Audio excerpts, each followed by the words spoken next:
Good morning, students. Class plus one, subject economics. Today we are doing chapter first, concept of economics. Tomorrow we did advantage of economics. Today we are doing limitations of statistics. सांख्यिकी की सीमाएं. जैसे इसके कुछ benefits थे, कुछ लाभ थे स्टैटिस्टिक्स के, वैसे ही इसकी कुछ लिमिटेशंस हैं. फर्स्ट है केवल संख्यात्मक तथ्यों का अध्ययन. स्टैटिस्टिक्स जो है हमारी वो सिर्फ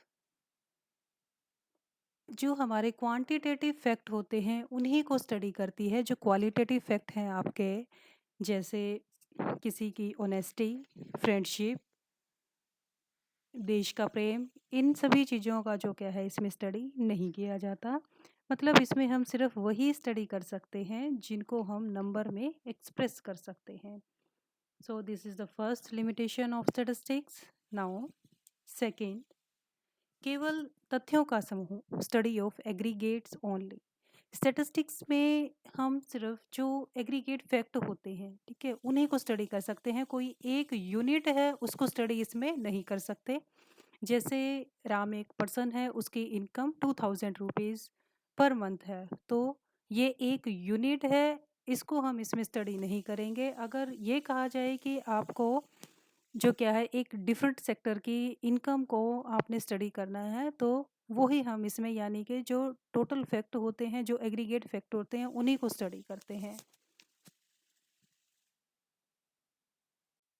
थर्ड इज आंकड़ों में एक रूपता का होना, होमोजीनिटी ऑफ डाटा.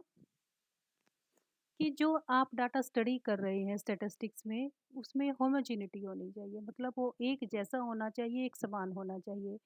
जैसे अगर आप इनकम को स्टडी कर रहे हैं तो इनकम का ही वो टोटल डाटा होगा, चाहे वो लोअर लेवल की हो, चाहे वो अपर लेवल की हो, चाहे वो मिडिल लेवल की हो. इसमें आप डिफरेंट डाटा को, जैसे मान लो एक क्लॉथ का प्रोडक्शन और आप वीट का प्रोडक्शन, इसकी क्वांटिटी का कंपैरिजन एक साथ नहीं कर सकते, वो पॉसिबल नहीं होगा.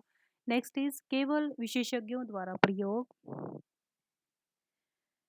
स्टेटिस्टिक्स जो है हमारे, उसको जो स्पेशलिस्ट होते हैं, जो एक्सपर्ट होते हैं, वही इसको प्रयोग कर सकते हैं, इसको यूज़ कर सकते हैं. जो एक ऑर्डिनरी पर्सन है, जो एक साधारण मनुष्य है, वो इसको यूज़ नहीं कर सकता. क्यों? क्योंकि जब तक आपको स्टैटिस्टिकल मेथड्स की नॉलेज नहीं होगी, उनके कैसे यूज़ करना है उसके बारे में नहीं पता होगा, तो आप उसको यूज़ नहीं कर सकते.